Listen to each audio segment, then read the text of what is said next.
तर साताऱ्यात शिवसेना राष्ट्रवादीचं बहुमत होतं। पोलीस महासंचालकांनाही फोन केला होता। मतदानापासून सदस्यांना रोखणं हा लोकशाहीचा खून आहे। सदस्यांना रोखतील म्हणून मंत्री झेडपी आवारात गेले। उपमुख्यमंत्री एकनाथ शिंदेंची सभागृहात ही माहिती।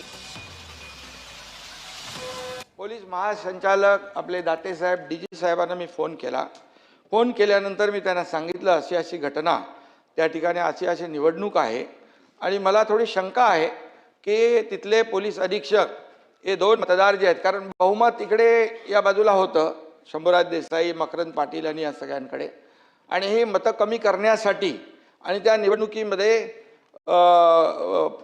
विजय मिळवण्यासाठी, पराभव करण्यासाठी या लोकांचा अशा प्रकारचा प्रकार होऊ शकतो।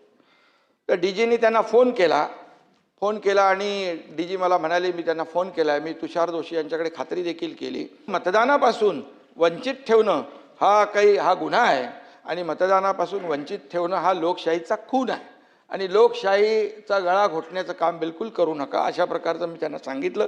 ते बोलले असं काही होणार नाही। डीजी म्हणाले असं होणार नाही। मी बोलला होणार काय नाही, निवडणूक पूर्णपणे पार पडते तिकडे, निवडणूक पार पडल्यानंतर तुम्ही त्यांना सोडून काय उपयोग आहे।